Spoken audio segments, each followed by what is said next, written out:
তোমরা যারা ঢাকা বিশ্ববিদ্যালয়ের বি ইউনিটে অর্থাৎ খ ইউনিটে ভর্তি পরীক্ষা দিয়েছো, তোমার কিছু কমন কোশ্চেন থাকে ভাইয়া।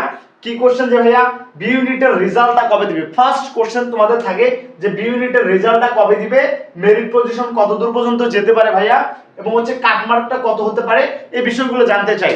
এ টু জেড কথা বলবো আজকের এই ভিডিওতে। দেখো তোমাদের ঢাকা বিশ্ববিদ্যালয়ের খ ইউনিটের ফার্স্ট যে সিট সংখ্যা, টোটাল সিট সংখ্যা কিন্তু কত ভাইয়া? 2934টি। তোমাদের খ ইউনিটের টোটাল সিট সংখ্যা হচ্ছে 2934টি সিট সংখ্যা।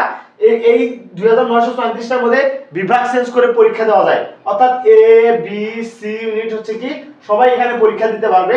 এই বি ইউনিটে তোমাদের হচ্ছে মানবিক থেকে যদি পরীক্ষা দেয় তাহলে মানবিকের টোটাল সিট, এই বি ইউনিটে মানবিকের সিট সংখ্যা রয়েছে 1760টি সিট, 1760টি সিট, এবং বিজ্ঞান বিভাগে যারা রয়েছে তাদের সিট সংখ্যা রয়েছে 944টি, এবং ব্যবসা শিক্ষা প্রশাসন যারা যে বিভাগটা রয়েছে এই বিভাগের সিট সংখ্যা রয়েছে 283টি।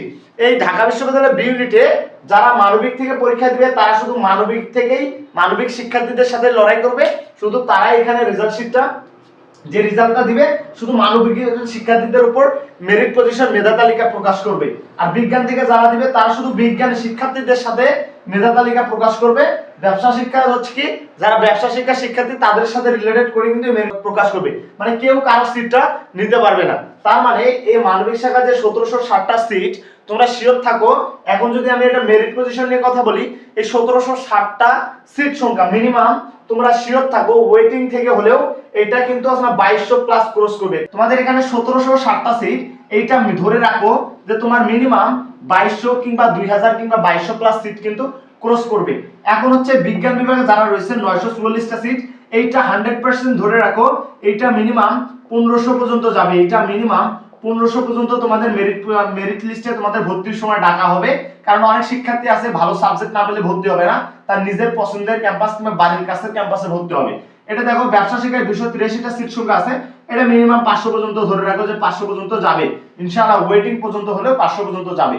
এই যে টোটাল সিট সংখ্যা, সো এটা ধরে রাখো 2000 কিংবা 2200 পর্যন্ত যাবে মানবিক থেকে, এবং বিজ্ঞান থেকে 1500, ব্যবসা থেকে 500 পর্যন্ত মিনিমাম যাবে।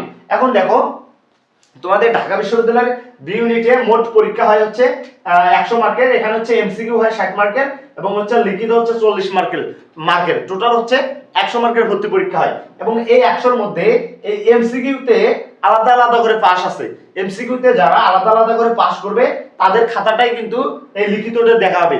অন্যথায় তুমি যে কোনো একটা, অর্থাৎ বাংলাতে পাস করছো, জিকেতে পাস করো নাই, জিকেতে পাস করছো, ইংলিশে পাস করো নাই, তোমার খাতা দেখবে না। তার মানে তোমাকে আলাদা আলাদা করে অবশ্যই পাস করতে হবে। তুমি যদি টোটাল পাস করো, টোটাল এমসিকিউ যদি 30 কিংবা 32 যদি পাও, এই 30 কিংবা 32 পাইলে তুমি কিন্তু পাস, তাহলে কিন্তু তোমার লিখিত খাতাটা দেখবে, তোমার লিখিত খাতাটা দেখবে। অন্যথায় তুমি যদি পাস না করতে পারো তাহলে তোমার কিন্তু লিখিত খাতাটা কখনোই দেখবে না ভাইয়া। তার মানে তোমার মিনিমাম পাসটা করতে হবে 30 থেকে 32, পাস করলে তোমার লিখিত খাতাটা দেখবে।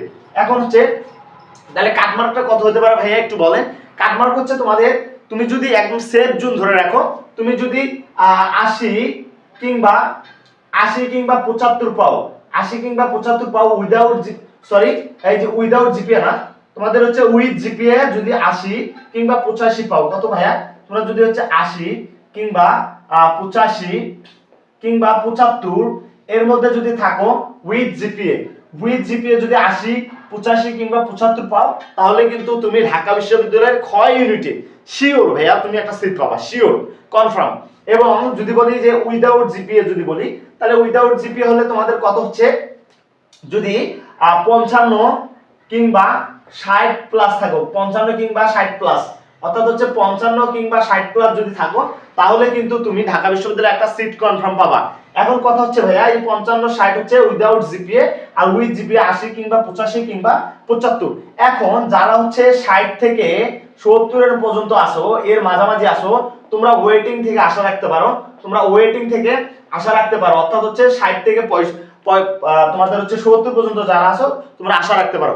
এখন কথা হচ্ছে তোমরা কমেন্ট করো যে ভাইয়া ঢাকা বিশ্ববিদ্যালয়ের খ ইউনিটে তুমি কত মার্কের অ্যানসার করেছো, তুমি মোট কত মার্ক পেতে পারো, কমেন্ট করো, আমি তোমাকে বলে দিব যে ভাইয়া তোমার মেরিট লিস্টে আসবে কিনা, তোমার ঢাকা বিশ্ববিদ্যালয়ে একটা সিট হবে কিনা, তো আসলে তোমার মেধা তালিকায় তোমার নামটা আসবে কিনা, এটা বলে দেবো, তুমি কমেন্ট করো।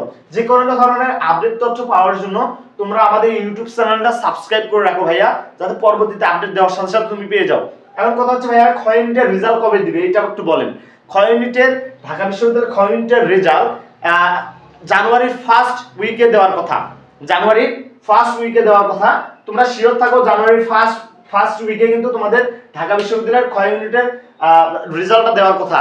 যদি একটু লেট হয় তুমি ধরে রাখো জানুয়ারি মাসের 1 থেকে 10 তারিখের মধ্যেই দিয়ে দিবে। অর্থাৎ আমাদের অলরেডি 2-3 দিন চলে গেছে, সো আশা রাখতে পারো 10 তারিখের মধ্যে তোমাদের ঢাকা বিশ্ববিদ্যালয়ের খ ইউনিটের রেজাল্টটা দিয়ে দিবে।